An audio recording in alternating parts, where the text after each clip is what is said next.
ఉదయకాలపు ఆరాధనలలో పాలు పొందిన మీరు ఈరోజు అనేకుల రక్షణార్థమై గ్రామమంతటికి ఆశీర్వాదకరముగా శుభకరముగా నిర్వర్తించబడుతూ ఉన్న ఈ యొక్క కూటములోనికి వచ్చి మీరందరూ బహు విస్తారమైన సమూహముగా ఈ స్థలములో కూడి ఉండటాన్ని బట్టి హృదయపూర్వకంగా మీ అందరికీ మా కృతజ్ఞతలు తెలియచేయుచున్నాము.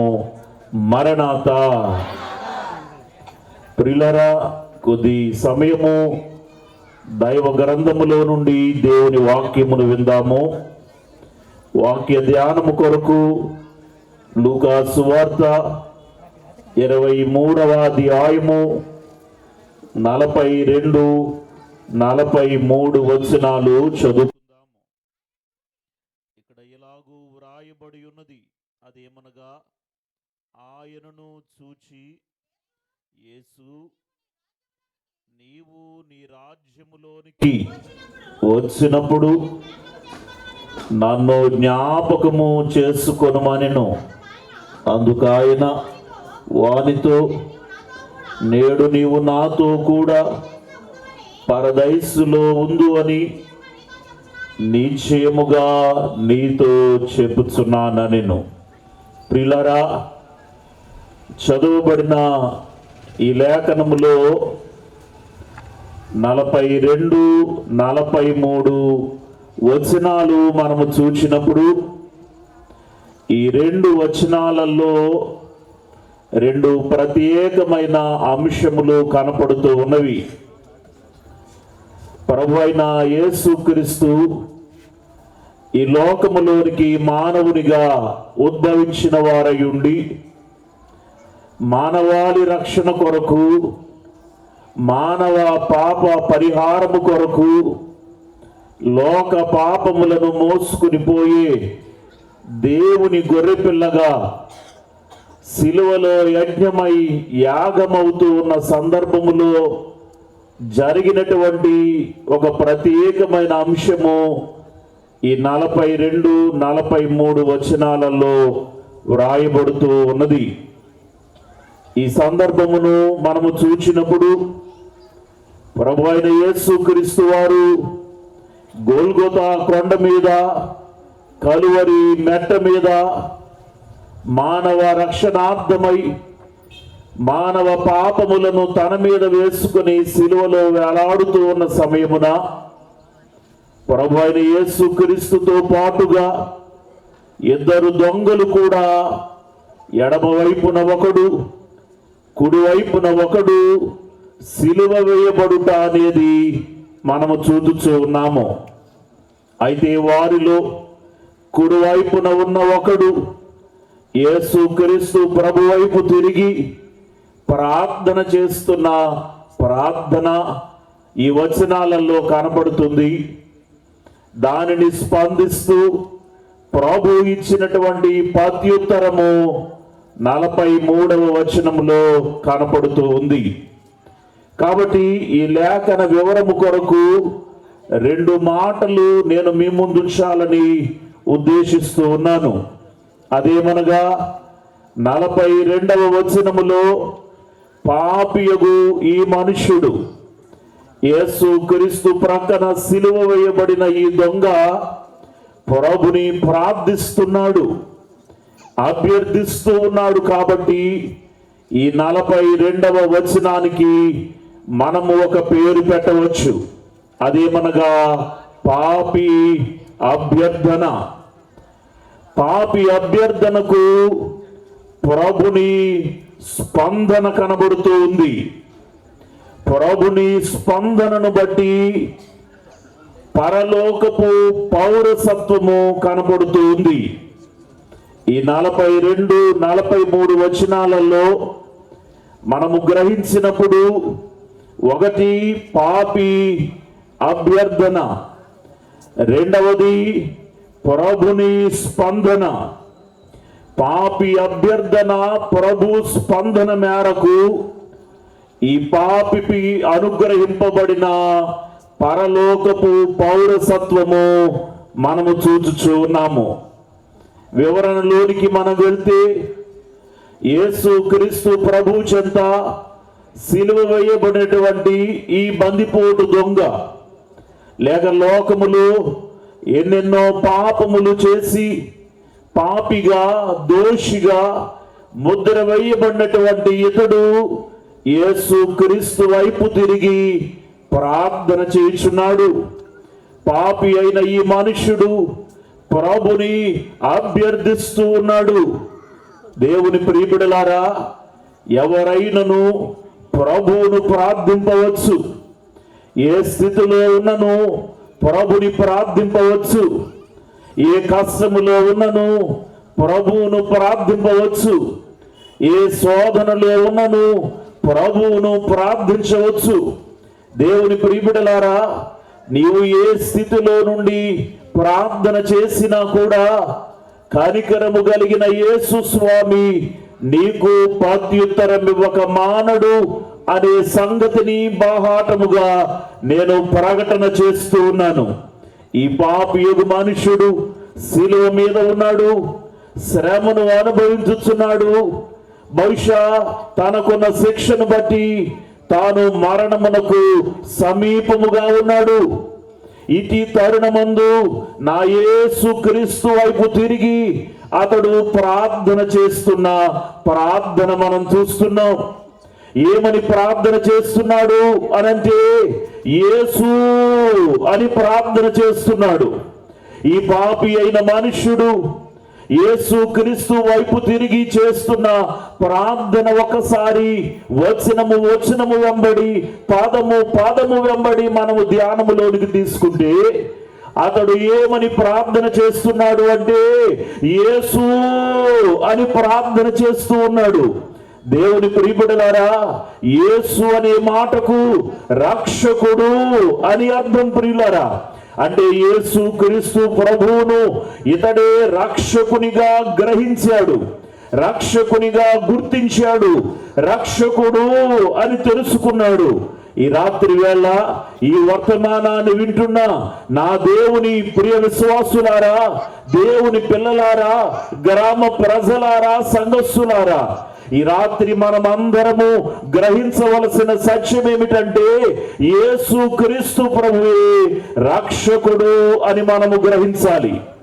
అందుచేతనే ఈ పాపియగు మనుష్యుడు ప్రార్థన చేస్తూ ఏమని సంబోధిస్తున్నాడు అంటే యేసు అని సంబోధిస్తున్నాడు. దేవుని ప్రియబిడలారా, అంటే యేసు క్రీస్తు ప్రభుని అతడు రక్షకునిగా గ్రహించాడు.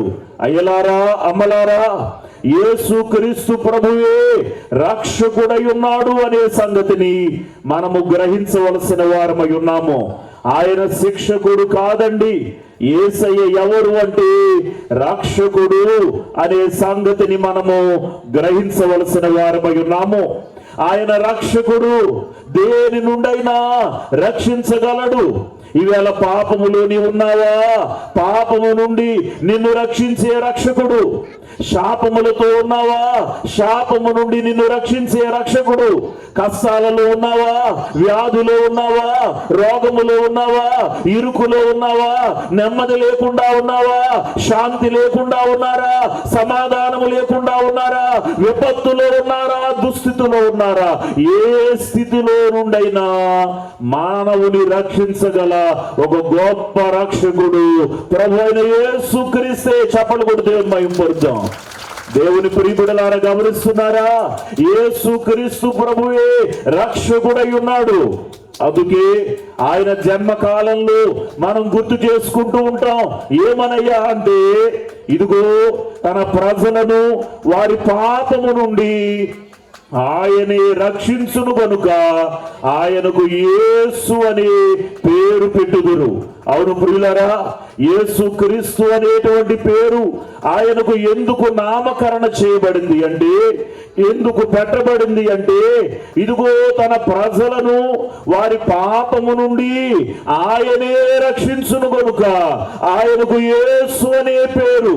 అవును ప్రియులారా, ఆయన రక్షకుడు కాబట్టి ఆయనకు యేసు అనేటువంటి పేరు ఆయనకు పెట్టబడింది అనే సంగతిని మనము గ్రహించవలసిన వారమై ఉన్నాము.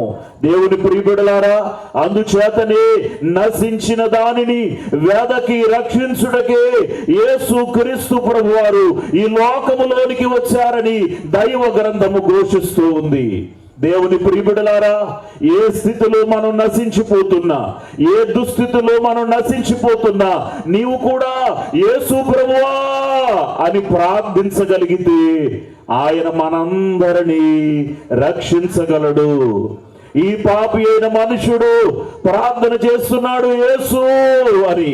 ఈవేళ నీవే స్థితిలో ఉన్నా అయ్యా, ఏ స్థితిలో ఉన్నా తల్లి, ఇదిగో నీవు యేసు క్రీస్తు వలన రక్షింపబడగోరితే గనుక యేసు ప్రభువా అని నీ వ్యాధిలో ఉండి నీవు మొరపెడితే, నీ కష్టములో ఉండి నీవు మొరపెట్టగలిగితే, నీ శ్రమలలో నీవు మొరపెట్టగలిగితే, నీ కుటుంబంలో ఉండి నీవు మొరపెట్టగలిగితే, యేసు ప్రభువా అని చేతులెత్తి ఆయన ప్రార్థించగలిగితే నిన్ను రక్షించే గొప్ప రక్షకుడై నీ చేయి పట్టుకొని నిన్ను ఆదరించగలడు అనే సంగతిని బహాటముగా నేను దేవుని వాక్యమును బట్టి ప్రకటన చేస్తూ ఉన్నాను.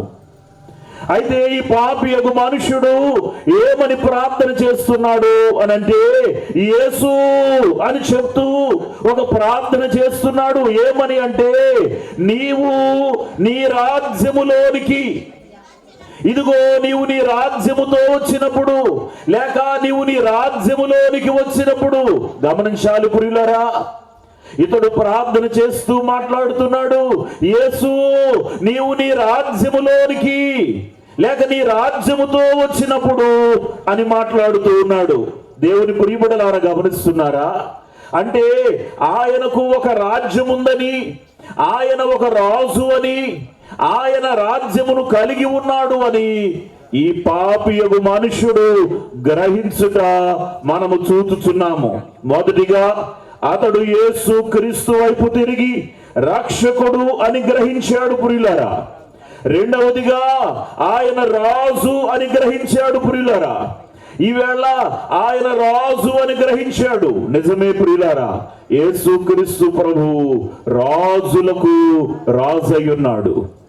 ఆయన ప్రభువులకు ప్రభు అయి ఉన్నాడు అనే సంగతిని మనము గ్రహించవలసిన వారమై ఉన్నాము. ఆయన రాజులకు రాజు, ప్రభువులకు ప్రభువు. అందుకే ప్రకటన గ్రంథంలో వ్రాయబడినది, రాజులకు రాజును ప్రభువులకు ప్రభువు అను నామము ఆయన వస్త్రము మీదను ఆయన తొడ మీదను వ్రాయబడి ఉన్నది అని. దేవుని ప్రియబిడ్డలారా, ఆయన రాజులకు రాజు అయి ఉన్నాడు, ప్రభులకు ప్రభు అయి ఉన్నాడు అనే సంగతిని గ్రహించాలి. అందుకే యేసు క్రీస్తు ప్రభు వారు జన్మించినటువంటి కాలములో జ్ఞానులైన వారు హేరోదు భవనము దగ్గరకు వచ్చి మాట్లాడినటువంటి మాట ఏమిటంటే, ఇదిగో యూదులకు రాజుగా పుట్టినవాడు ఎక్కడా అని అడిగారు. యూదులకు రాజుగా పుట్టినవాడు ఎక్కడా అని అడిగారు. కారణం ఏమిటంటే ఆయన రాజు అయి ఉన్నారు. అంతేకాదు ప్రియులారా, ఈ లోక పాపములను తన భుజ స్కంధాల మీద వేసుకొని సిలువలో వేలాడినప్పుడు ఆయనకు సిలువ శిక్ష విధించిన రోమా గవర్నర్ అయిన పొంతి పిలాతు యేసు క్రీస్తు ప్రభువును సిలువ వేస్తూ ఆ సిలువ పైన ఒక చిరునామాను వ్రాశాడు. ఏంటి ఆ చిరునామా అంటే మనం అందరము ఎరుగుదుము, INRI అనేటువంటి మాట కనబడుతుంది. ఈ మాటకు అర్థం ఏమిటో తెలుసా? నజరేయుడైన, యూదులకు రాజైన నజరేయుడైన యేసు అని అర్థము. యూదులకు రాజైన నజరేయుడైన యేసు. ప్రియులారా, రోమ గవర్నర్ అయిన పొంతి పిలాతు సిలువ పైన వ్రాసినటువంటి చిరునామా ఏంటో తెలుసా? ఇదిగో యూదులకు రాజు అనే పేరు ఆ సిలువ మీద పొంతి పిలాతు, అధికారి అయిన పిలాతు ఏర్పాటు చేసి ఉన్నాడు. కారణం ఏమిటంటే ఆయన రాజు అయి ఉన్నారు అనే సంగతిని మనము గ్రహించవలసిన వారమై ఉన్నాము. ప్రియులారా, ఆయన ప్రార్థన చేస్తున్నాడు. యేసు నీ రాజ్యములోనికి వచ్చినప్పుడు, లేక నీ రాజ్యముతో నీవు వచ్చినప్పుడు, ప్రియులారా ఆయన రాజు అని గ్రహించాడు. మరొకటి ఆయనకు రాజ్యం ఉంది అని గ్రహించాడు. ప్రియులారా, ఆయన రాజు మరియు ఆయనకు రాజ్యం ఉంది అని గ్రహించాడు. ప్రియులారా, యేసయ్య రాజు, రాజ్యమును కలిగిన రాజు. అయితే ఆయన రాజ్యమే ఇహలోక సంబంధమైనది కాదు. యేసయ్య రాజ్యము పర సంబంధమైనది. యేసయ్య రాజ్యము పరలోక సంబంధమైనది. బైబిల్లో మీకు ఒక మాట చూపిస్తాను చూడండి. లూకాసు వార్త 1వ అధ్యాయం 33వ వచనం. లూకాసు వార్త 1వ అధ్యాయం. యాకోబు వంశస్థులను యుగ యుగములు ఏలును, ఆయన రాజ్యము అంతము లేనిదయ్యుండును. ఆయన రాజ్యము అంతము లేనిదయ్యుండెను. దేవుని ప్రియబిడ్డలారా, యేసు క్రీస్తు ప్రభువే రాజులకు రాజై ఉన్నాడు. అయితే ఆయన రాజ్యమును గూర్చి బైబిల్ ఏం చెబుతుంది అంటే అది పర సంబంధమైన రాజ్యమని, ఆ రాజ్యమునకు ఏమి లేదట, అంతమే లేని రాజ్యమని, అది యుగ యుగాలు ఉండే రాజ్యమని దైవ గ్రంథము మనకు బోధిస్తూ ఉంది. అవును ప్రియులారా, యేసయ్య రాజ్యము పరలోక రాజ్యమే, యుగ యుగాలు ఉండే రాజ్యము, అంతము లేని రాజ్యము, శాశ్వతమైన రాజ్యము. ప్రియులారా, ఈ లోకములో ఎన్నెన్నో రాజ్యాలు ఉన్నాయి. ప్రపంచ చరిత్రను మనము తెరిచి చూస్తే ఈ లోకములో ఎన్నెన్నో గొప్ప గొప్ప సామ్రాజ్యాలు ఉన్నాయండి. కానీ ఆ సామ్రాజ్యములన్నీ నేడు ఏమైపోయాయి అంటే అంతరించిపోయాయి. ఈ ప్రపంచంలో ఒకనాడు గ్రీకు మహాసామ్రాజ్యం ఉంది, కానీ కొంతకాలమునకు అది అంతరించిపోయింది. రోమా సామ్రాజ్యం ఉంది, కొంతకాలమునకు అది అంతరించిపోయింది. మాదియా పారసిక సామ్రాజ్యం ఉంది, కొంతకాలమునకు అది అంతరించిపోయింది. బహుళోను సామ్రాజ్యం, ఎలాగూ ఎన్నెన్నో గొప్ప గొప్ప సామ్రాజ్యాలు సైతము ఒక కాలము నాటికి, ఒక తరము నాటికి ఏమయ్యాయి అంటే అంతరించిపోయాయి. కానీ అంతమే లేని రాజ్యము నా యేసుక్రీస్తు పరలోక రాజ్యము. అందుకే యేసయ్య అన్నారు, నా రాజ్యమును నీతిని మొదట వెతకండి, నా రాజ్యమును నీతిని మొదట వెతకండి అన్నారు. ఎందుకో తెలుసా? ఆయన రాజ్యమే అంతము లేని రాజ్యము, శాశ్వతమైన రాజ్యము, యుగ యుగాలు ఉండే పరలోక రాజ్యము. పాపియగు మనుష్యుడు యేసుని రాజ్యములోనికి వచ్చినప్పుడు నన్ను జ్ఞాపకము చేసుకో అంటున్నాడు. ఇక్కడ ఒక సంగతిని కూడా మనం గ్రహించాలి. ప్రియులారా, ఈ పాపియగు మనుష్యుడు యేసయ్య తట్టు తిరిగి ప్రార్థన చేస్తూ అంటాడు, నీవు నీ రాజ్యముతో వచ్చినప్పుడు అంటాడు. ప్రియులారా, మీరు రాజ్యములోనికి అనే చోట ఫుట్ నోట్ లో కింద ఒక మాట ఉంది, చదవండి. నీ రాజ్యముతో అంటే నీ రాజ్యములోనికి వచ్చినప్పుడు అంటే నీ రాజ్యముతో నీవు వచ్చినప్పుడు నన్ను జ్ఞాపకం చేసుకో అంటే ఆయన రాజ్యముతో రావాలి అంటే ఆయన రాజ్యముతో వచ్చినప్పుడు అని చెప్తున్నాడు. ఇప్పుడు ఒక విషయాన్ని మనం గ్రహించాలి. ప్రియులారా, యేసయ్య ఈ సందర్భంలో ఎక్కడున్నారు? శిలువ మీద ఉన్నారు. ప్రియులారా, యేసయ్య తన రాజ్యంతో రావాలి అంటే యేసయ్య శిలువలో ఏమవ్వాలి? చనిపోవాలి, సమాధి చేయబడాలి. 3వ రోజున లేఖన ప్రకారము ఆయన పునరుద్ధానుడవ్వాలి, అటు పిమ్మట పరలోకానికి వెళ్ళాలి, అప్పుడు మరలా ఆయన తన రాజ్యంతో రావాలి. అయితే ఈ పాపియగు ఈ మనుష్యుడు ఇవన్నిటినీ విశ్వసించాడు. ఏమని విశ్వసించాడు అంటే, ఈ రోజు ఇదిగో నా చెంతనున్న యేసు ప్రభువే మానవ పాప పరిహారం కొరకు చనిపోతాడు అని విశ్వసించాడు. ఈయన చనిపోయినా కూడా 3వ రోజున తిరిగి లేస్తాడు అని ఆయన పునరుద్ధానాన్ని విశ్వసించాడు. 3వ రోజున తిరిగి లేచి పరలోకానికి వెళతాడు అని విశ్వసించాడు. పరలోకము నుండి ఒక రోజున ఆయన తన పరివారముతో తన రాజ్యముతో ఆయన వస్తాడు అనే సంగతిని, 2వ రాకడను అతడు విశ్వసించాడు. దేవుని ప్రియబిడ్డలారా, మనము విశ్వసించాలి. యేసయ్యను మనం విశ్వసించాలి. యేసుక్రీస్తు ప్రభుని మనం విశ్వసించాలి. ఈ పాపియగు మనుషుడే ఇదిగో మానవ పాపముల కొరకే యేసయ్య శిలువలో చనిపోతున్నాడని విశ్వసించాడు. మరలా చనిపోయి తాను 3వ రోజున తిరిగి లేస్తాడని ఆయన పునరుద్ధానాన్ని విశ్వసించాడు. నేడు రేపు తన 2వ రాకడలో ఈ యొక్క ప్రపంచములో ఉన్న తన సంఘాన్ని తీసుకుని వెళ్ళటానికి మేఘారూఢుడై వస్తాడని విశ్వసించాడు. దేవుని ప్రియబిడ్డలారా, మనం విశ్వసించాలి. ఒక విధంగా ఇట్లాంటి విశ్వాసము శిష్యులకే లేదు, ఆయనను వెంబడించిన స్త్రీలకు లేదు. నాటి ప్రజలలో ఇట్లాంటి విశ్వాసము చాలా అరుదుగా కనపడుతుంది. ఈ పాపియగు మనుష్యుడు విశ్వసించాడు. ఈవేళ ఈ వర్తమానం వింటున్న వారులారా, యేసుక్రీస్తు మానవ పాప పరిహారము కొరకే శిలువలో చనిపోయాడని విశ్వసించండి. ఆయన పునరుద్ధానుడయ్యాడని విశ్వసించండి. నేడు రేపు 2వ రాకడలో ఆయన వస్తాడు అని విశ్వసించండి. ఈ విశ్వాసం మనకుంటే మోక్షానికి మనం తప్పకుండా చేరతాం.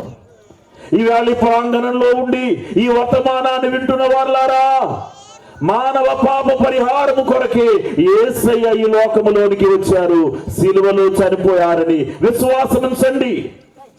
మానవ పాపము కొరకు చనిపోయి 3వ రోజున లేచాడు, విశ్వసించండి.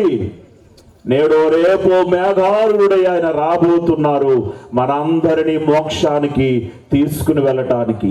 ఈ విశ్వాసం మనకుంటే మనమును పరలోక పట్టణములో ప్రవేశించగలము అనే సంగతిని గ్రహించవలసిన వారమై ఉన్నాము. ఇప్పటి వరకు పాపి యొక్క అభ్యర్థన మనం చూసాం.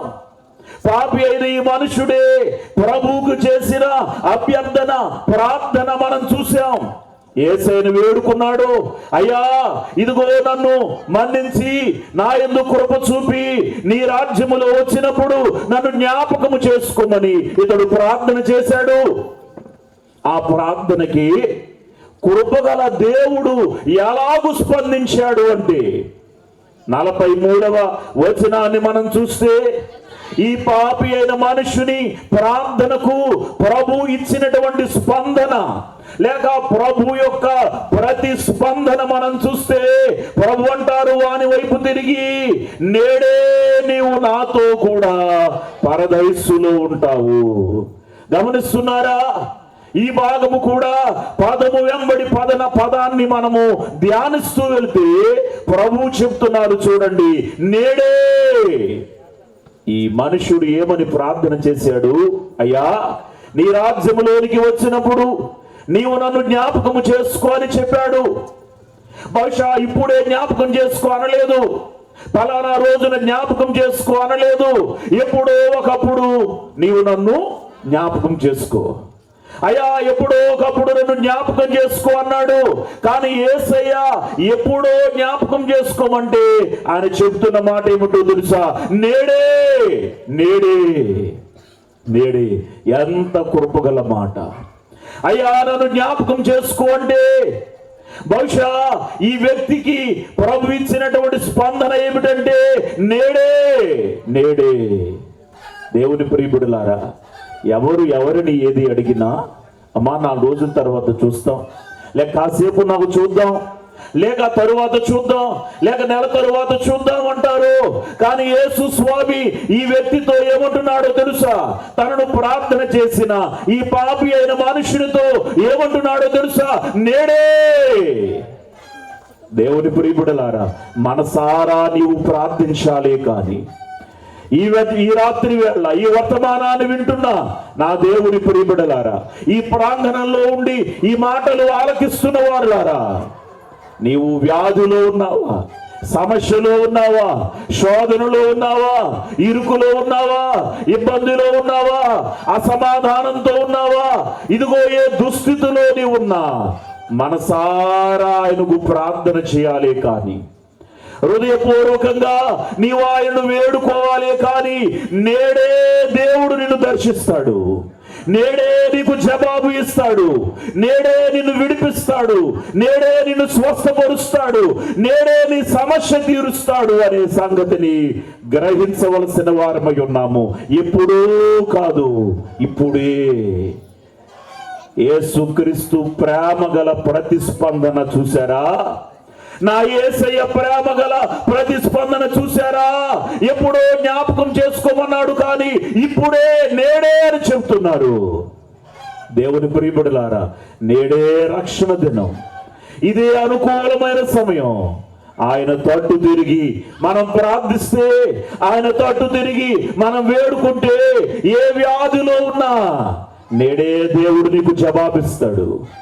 ఏ సమస్యలో ఉన్నా నేడే దేవుడు నీకు జవాబిస్తాడు. కష్టాలతో ఉన్నారా? నీ కష్టములో నేడే దేవుడు జవాబు చెప్తాడు. మనసారా దేవునికి ప్రార్థించండి, హృదయపూర్వకంగా ఆయనకు మీరు మనవి చేయండి.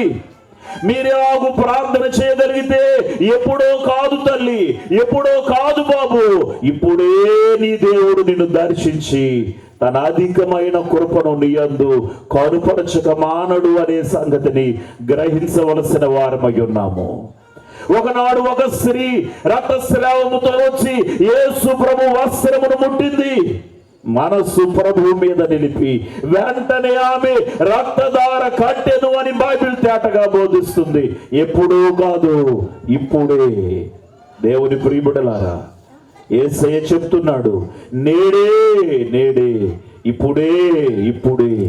ప్రియులారా, ఇది దేవుని ప్రేమ గల ప్రతిస్పందన అని మనం గ్రహించవలసిన వారమై ఉన్నాము. అయితే నేడే అని చెప్తున్న ప్రభువే ఏమంటున్నారయ్యా అంటే, నేడే నీవు నాతో కూడా, నేడు నీవు నాతో కూడా. ఈ మాట గమనించాలి మీరు. నేడే నీవు నాతో కూడా అంటున్నారు ప్రభు. ఎవరితో కూడా? యేసయ్యతో కూడా. దేవుని ప్రియబిడ్డలారా, గమనిస్తున్నారా? ఇతడు ఏమని అడిగాడు యేసయ్యను? అయ్యా, నీ రాజ్యంలో పాపినైన నన్ను జ్ఞాపకం చేసుకో. అయ్యా, దోషినైన నన్ను నీ రాజ్యములో నన్ను జ్ఞాపకం చేసుకో, నీ రాజ్యములో జ్ఞాపకం చేసుకో అంటే యేసయ్య ఏమంటున్నారో తెలుసా? నీవు నాతో కూడా. రాజ్యములో కాదు, నాతో అంటే రాజ్యములో కాదు గాని రాజు అయిన నాతో కూడా. గమనించాలి ప్రియులారా, ఇదిగో నీ రాజ్యములో వచ్చినప్పుడు నీవు నాతో కూడా, రాజుతో కూడా, రాజుతో కూడా నీవు ఆ రాజ్యంలో ఉంటావు. నన్ను ఏదో జ్ఞాపకం చేసుకో అని అడిగాడు, కానీ యేసయ్య ఏమని చెప్తున్నాడంటే, నీవు నాతో కూడా. అమ్మ, రాజ్యంలో ఉండటమే కాదు, రాజుతో కూడా ఉండే భాగ్యం ఇచ్చాడు యేసయ్య. రాజ్యంలో ఉండటం వేరు, అమ్మా, రాజుతో ఉండటం వేరు. రాజ్యంలో ఉండటం వేరు, రాజుతో ఉండటం వేరు. దేవుని ప్రియబిడ్డలారా, యేసయ్య చెప్తున్నారు, నాతో కూడా అంటే రారాజునైన నాతో కూడా నీవు ఉంటావు. దేవుని ప్రియబిడ్డలారా, పాపి అయిన ఈ మనుష్యునికి ప్రభు ఇచ్చుచున్న ప్రేమ గల పిలిపేమిటో తెలుసా? నీవు నాతో కూడా ఉంటావు. ఈవేళ పాపములో నీవు ఉన్నావేమో, ఏ స్థితిలో నీవు ఉన్నప్పటికీ, చెడు అలవాట్ల మధ్య, చెడు వ్యసనాల మధ్య, లోకపు పాపపు శోధనల మధ్య నీవు ఉన్నావేమో, యేసయ్య తట్టు నీవు తిరిగి ప్రార్థన చేస్తే ఆయనతో కూడా ఉండే భాగ్యాన్ని దేవుడు మనకిస్తారు. ఆయనతో పాటు పరలోక రాజ్యములో ఉండే భాగ్యాన్ని ఆయన మనకిస్తారు. ఇదిగో నాతో కూడా, రాజు అయిన నాతో కూడా నీవు ఉంటావు అని చెప్తున్నారు. దేవుని ప్రియుడులారా, గమనిస్తున్నారా? ఇది ప్రభు యొక్క శ్రేష్టమైన ప్రేమకు నిదర్శనము అనే సంగతిని మనము గ్రహించవలసిన వారమై ఉన్నాము. నాతో కూడా, రాజ్యములోనే కాదు, ఎవరితో? రాజుతో ఉండుట, రాజుతో ఉండుట. ఒక సంగతి చెప్తాను మీకు, దేవుని ప్రియుడులారా. ఒకరోజు ఒక రాజ్యంలో రాజుగారి పుట్టినరోజు వచ్చిందట. రాజుగారి పుట్టినరోజు వస్తే, రాజుగారి పుట్టినరోజు సందర్భంగా అందరికీ ఒక ప్రకటన చేశాడు. ఈ పుట్టినరోజు సందర్భంగా రాజ్య ప్రజలందరూ నా అంతఃపురంలోనికి రండి. ఎవరు ఏమి కోరితే అది వారికి నేను దానంగా బహుమానంగా ఇస్తాను అని ప్రకటన చేశాడట. దేవుని ప్రియబిడ్డలారా, బహుశా బహుమానములు ఇస్తానన్న రాజుగారి శ్రేష్టమైనటువంటి ఆహ్వానం మేరకు ప్రజలందరూ అంతఃపురంలోనికి వచ్చారు. రాజు ఆజ్ఞాపించినట్లే, తెలియచేసినట్లే అందరికీ వారు వారు కోరిన బహుమానాలు ఇస్తున్నాడు. బంగారం కోరిన వారికి బంగారం, వెండి కోరిన వారికి వెండి, వస్త్రాలు కావాలనుకున్న వారికి వస్త్రాలు. బహుశా ఏది ఎవరికి ఏం కావాలనుకుంటే పొలము, బంగారము, ఎలాగూ వారి అడిగినదల్లా రాజు వారికి దానముగా ఇస్తూ ఉన్నాడు. అందరూ సంతోషంతో పుచ్చుకొని వెళ్ళిపోతూ ఉన్నారు. ఇలా చివరిలో ఒక వృద్ధుడు మిగిలాడట.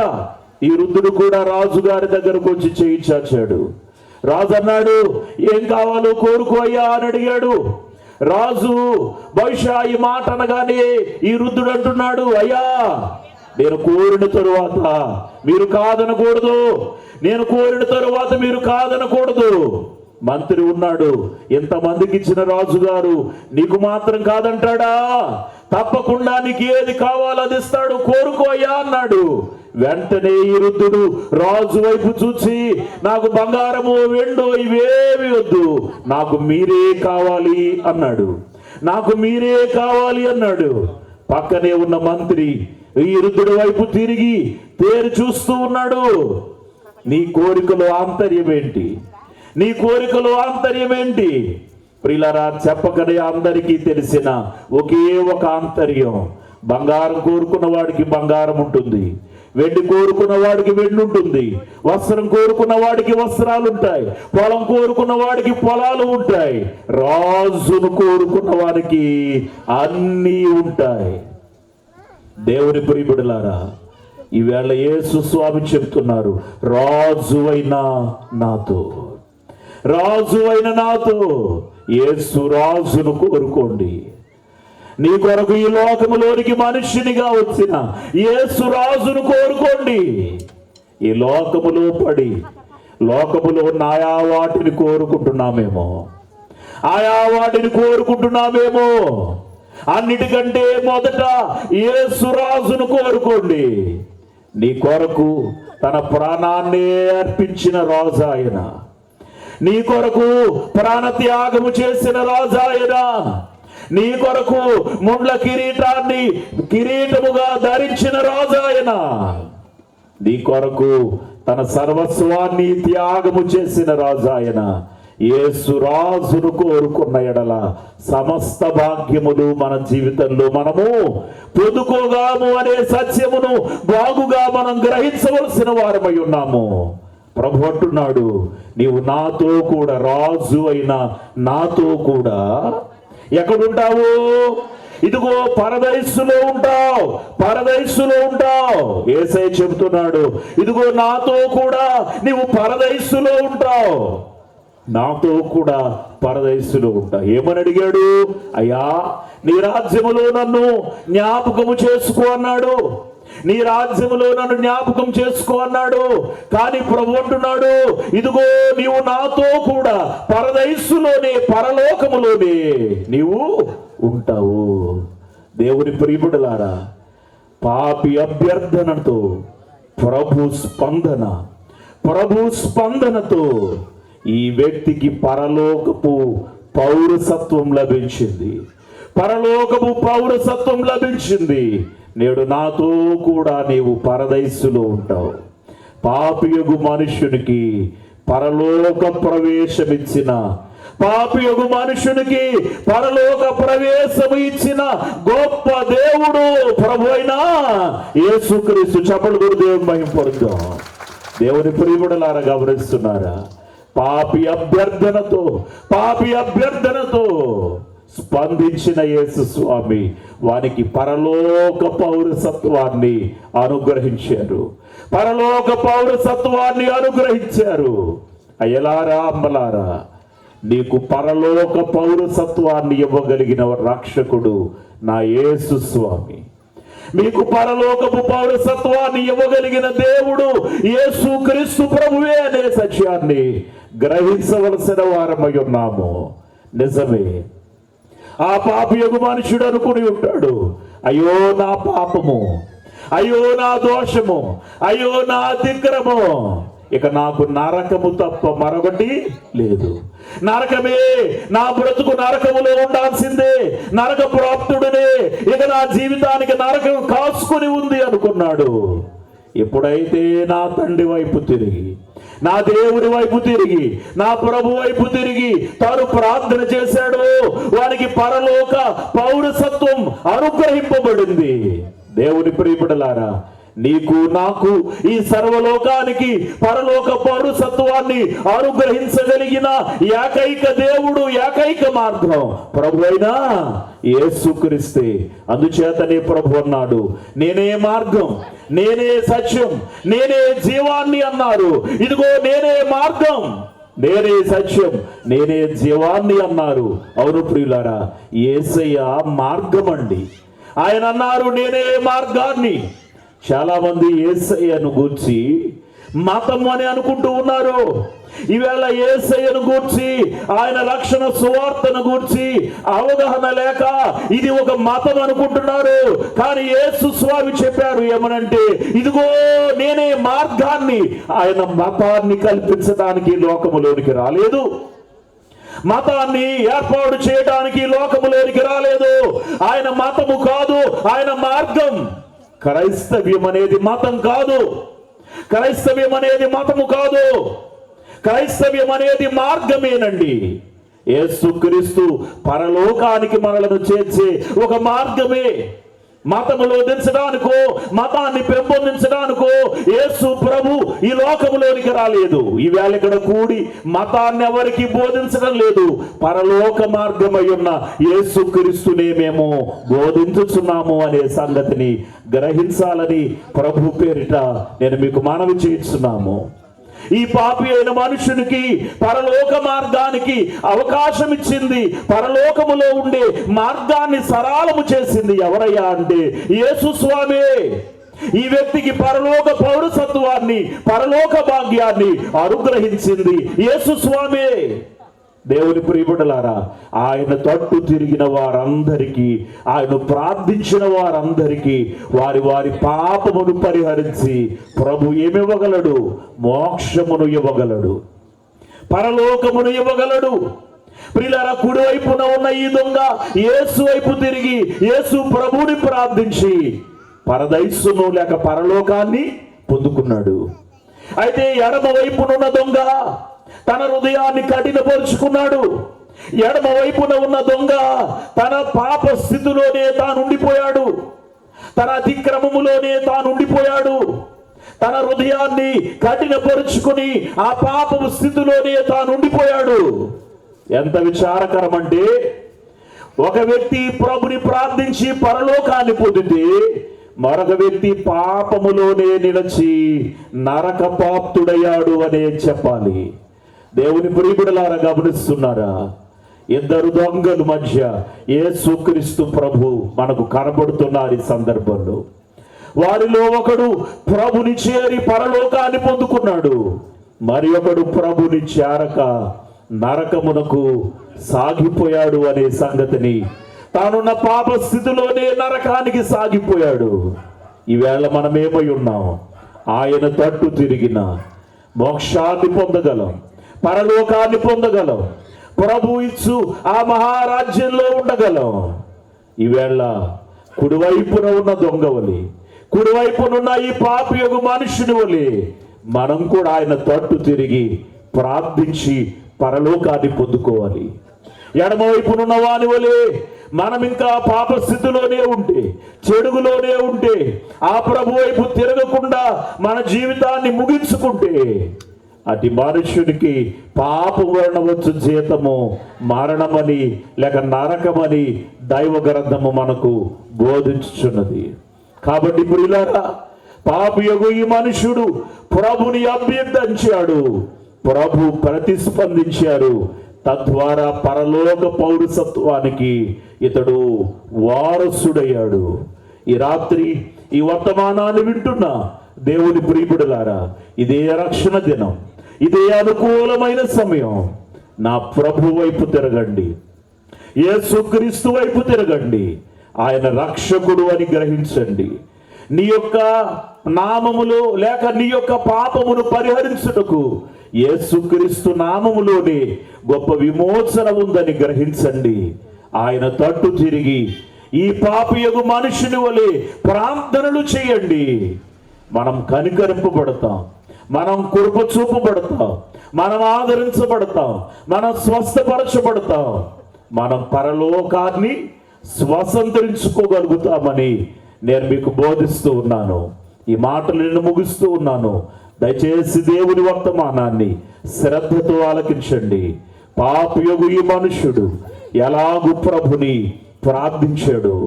ఈవేళ ఏ దుస్థితిలో మీరున్నప్పటికీ, ఏ పాపములో ఉన్నప్పటికీ, ఏ వ్యాధులో ఉన్నప్పటికీ, ఏ రోగాలలో ఉన్నప్పటికీ, ఏ కష్టములలో ఉన్నప్పటికీ, ఏ నష్టములతో, ఏ విపత్తులో మీరున్నప్పటికీ యేసయ్య వైపు చూడండి. యేసయ్య వైపు తిరిగి చూడండి. ఆయన నీ కొరకే ఈ లోకములోనికి వచ్చిన దేవుడు. నీ కొరకే తన ప్రాణాన్ని పెట్టిన దేవుడు. నీ కొరకు సిలువలో యజ్ఞమై యాగమైన దేవుడు. నీ పాపమును పరిహరించి నీకు మోక్షమివ్వగల ఏకైక ప్రదాత. ఆయన వైపు తిరిగి ప్రార్థించి మేలు పొందగల ధన్యత, స్వస్థత పొందగల ధన్యత, శాంతి సమాధానములు పొందగల ధన్యత, మోక్ష స్థితికి చేరగల మహోన్నతమైన స్థితి దేవదేవుడు మనందరికీ ప్రాప్తింపచేయును గాక. ప్రభుని ప్రార్థించుకుందాం. దేవానికి వందనాలు, వందనాలు, వందనాలు. పాపియగు ఈ మనుష్యుడు ప్రభు అయిన నిన్ను అభ్యర్థించాడు. నీ అభ్యర్థనను, వాని అభ్యర్థన మేరకు వానికి పరలోక పౌరసత్వాన్ని ప్రసాదించిన ప్రేమ మీది. యేసయ్యా, ఈ రాత్రి వేళ ఎందరు నీ వైపు చూస్తున్నారు, ఎందరు నీ వైపు ఈ వర్తమానాన్ని వింటూ ఆలకిస్తూ ఉన్నారు, వారందరినీ మీరు కనికరించండి తండ్రి. అందరినీ మీరు కనికరించండి తండ్రి. అయా, ఈ పాపియగు మనుష్యుడు నిన్ను రక్షకునిగా గ్రహించాడు, నిన్ను రాజుగా గ్రహించాడు, పరలోక రాజ్యమున్నదని గ్రహించాడు. మానవాళి కొరకు నీవు ఈ లోకములో శిలువ మీద చనిపోయావని, మూడవ రోజున తిరిగి లేస్తావని విశ్వసించాడు. నేడు రేపు రెండవ రాకడలో నీవు తిరిగి వస్తావని విశ్వసించాడు. ఈ మాటలు ఆలకిస్తున్న మా అందరిలోనూ అటు విశ్వాసాన్ని పెంపొందించండి, అటు విశ్వాసాన్ని పెంపొందించండి. ప్రతి వారిలోనూ అటు విశ్వాసముని ఎందు పెంపొందించి, ఎవరెవరు ఎందు స్థితిలో ఉన్నారో నాయన నీ వైపు చూస్తున్నారు, నీ వైపు చూస్తున్నారు నాయన. అయా, నిన్ను ప్రార్థించుచున్న అందరికీ, అయా, నిన్ను ప్రార్థించుచున్న అందరికీ మీ కనికరమును అందించండి, మీ కృపను అందించండి, మీ ప్రేమను అందించండి. ఎవరెవరు వ్యాధులతో ఉన్నారో వారిని మీరు బాగు చేయండి. ఎవరెవరు రోగాలతో మంచాల మీద ఉన్నారో వారిని మీరు బాగు చేయండి. ఎవరెవరు అప్పులతో అక్కరలతో వ్యాధులు పడుతున్నారో వారందరినీ మీరు సమాధానపరచండి. చిక్కులలో ఉన్నవారు ఉన్నారు, ఎవరెవరు సంతానము లేకుండా బాధపడుతున్నారో, అయ్యా, ఎవరెవరు కష్టాలలో ఉన్నారు, ఎవరెవరు కుటుంబాలలో నెమ్మది లేకుండా ఉన్నారు, అయ్యా, వారందరినీ ఆదుకోండి. ఉద్యోగాల కొరకు ఎదురు చూసే బిడ్డలున్నారు, వివాహాల కొరకు ఎదురు చూసే బిడ్డలున్నారు, వారందరినీ మీరు ఆదుకోండి ప్రభువా. అయ్యా, వ్యవసాయాలు చేస్తూ ఉన్నవారు ఉన్నారు మా బిడ్డలలో. గ్రామాల్లో చాలా మంది వ్యవసాయాలు చేస్తున్నారు, వారిని మీరు ఆదుకోండి ప్రభువా. వారి వ్యవసాయాలు ఫలింప చేయండి ప్రభువా. గడిచిన దినాలలో తీవ్రమైన వర్షాలు పడి పంటలన్నీ నాశనమైపోయాయి. ఆలస్యంగా మరలా విత్తనాలు వేసి వ్యవసాయం చేస్తున్నారు మా గ్రామ ప్రజలు. వారి పంటలు బాగా ఫలించేటట్లు సహాయం చేయండి. చెరువులు చేస్తున్నారు మా బిడ్డలలో అనేకులు. చేపల చెరువులు, రొయ్యల చెరువుల మీద ఆధారపడిన వారు ఉన్నారు తండ్రి. పెట్టుబడులు అధికమై సరిగా చెరువులు ఫలించగా మార్కెట్ రేటులు సరిగా లేక నష్టాలలో ఎదుర్కొంటున్నారు. పట్టుబడులు లేక సతమతమవుతూ వేదన పడుతూ అయ్యా ఆక్వాకల్చర్ మీద ఆధారపడినటువంటి ఇదిగో మా గ్రామ బిడ్డలను ఒకసారి మీరు జ్ఞాపకం చేసుకోండి.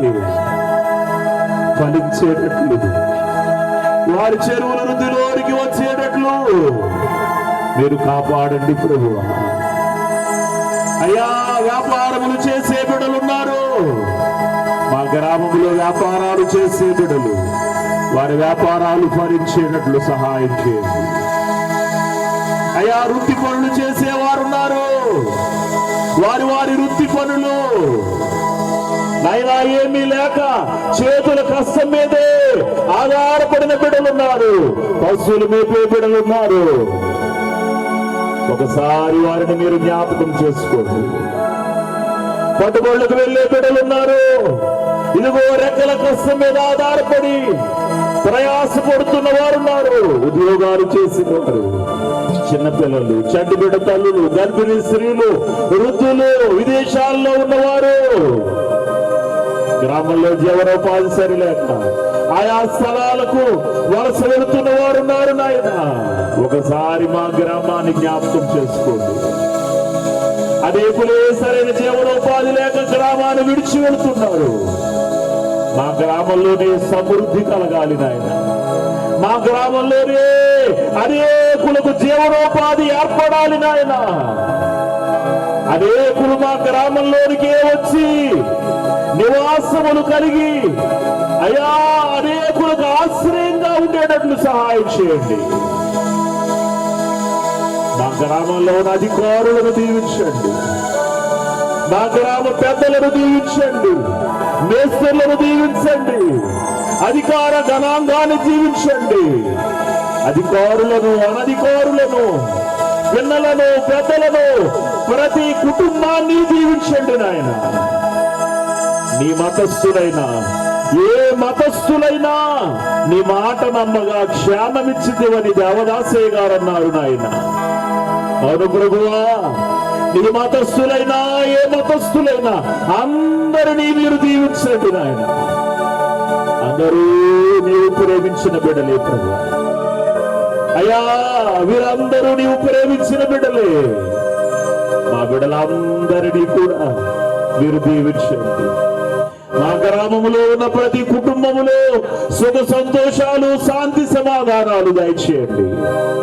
అనేకులు రోగాల పాలై ఉన్నారు నాయన. గ్రామంలో అనేకులు రోగాల పాలై ఉన్నారు ప్రభువా. వారిని మీరు కనికరించండి తండ్రి. వారిని మీరు బాగు చేయండి తండ్రి. వదనాలు, స్తుతులు, స్తోత్రములు. ఎలాగూ ఎవరెవరు నీ తట్టు తిరిగి ఈ రాత్రి నిన్ను వేడుకుంటున్నారో స్వామి, నేను ప్రార్థిస్తున్నారు, వారందరినీ కనికరించండి. పర సంబంధమైన స్థితి దయచేయండి. మోక్ష స్థలికి మమ్మల్ని నడిపించండి. పాపి అయిన ఈ మనుష్యునికి పరలోక పౌరసత్వమును అనుగ్రహించినట్లు మా యందును కృప చూపండి. యేసు నామములో అడుగుచున్నాను పరమ తండ్రి.